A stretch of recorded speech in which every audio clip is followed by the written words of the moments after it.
So you actually sign up for the St. Hilda's parent volunteer Yes, in I did. attempt to get your kid into St. Hilda's. Yes, back then I was living in Tampines. Mm-hmm.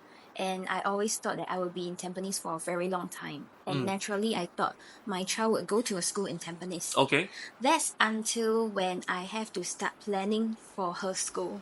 Okay. So back then, I was about 1 km away from St. Hilda's. Okay. Yes. Mm-hmm. And then I thought of putting her in St. Hilda's. Mm.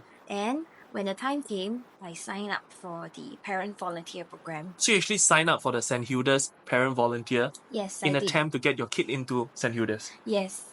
And then what happened? Why did you go to Hougang? Because even just to sign up for the parent volunteer program, right, it is so competitive. Okay. Yeah, so just a bit of context.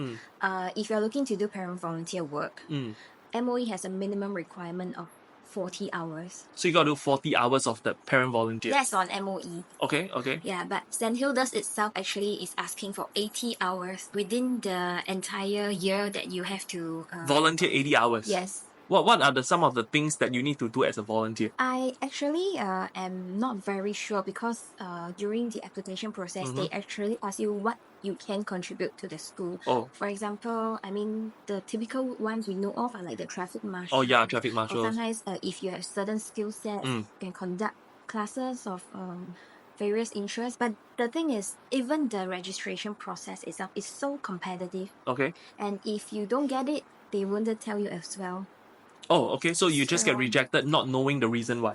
Yes, so after some time, I realized I didn't hear from them, and Yeah. I know, okay, that's it. Maybe you got rejected. Yes, that Okay. means that I'm not successful, and I realized it's not just St. Hilda's. Most of the schools in Tampines is actually very competitive to even have to try to put your child in a school.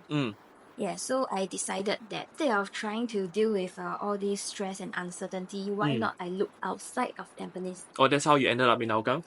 Yeah, so I happened to stumble upon Hougang, and I realized, hey, actually there are quite a number of good schools, decent schools in this area, and I started to want to explore. So I came to Hougang and I took a look around, and I figured that I want to put my daughter in a particular school.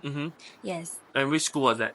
it was CHIJ. And you managed to get into CHIJ like a breeze. I wouldn't say it's a breeze, but yes, it's perhaps pure luck because I had 70% chance of her getting into the school when it comes to the balloting. How did you arrive at that number, 70%? How do you know it was 70%? That was what I was told when I called the school after everything was going on. Oh, so you actually called them and asked them, What are my chances? What are my chances? And they gave you a specific number, 70%.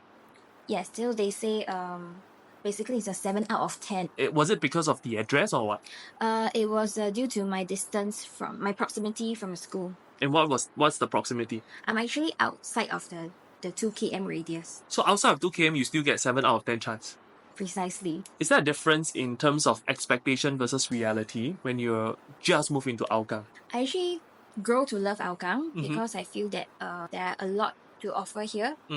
Yes. So right now, how does Hougang compare to Tampines? Of course, Tampines is nice, but right now where I am, I feel that I can get everywhere pretty much very easily, and just along the Purple Line. So the Purple Line actually gets me to town very fast. Yeah, so whenever I have to go out and all that, I don't have to spend too much time commuting.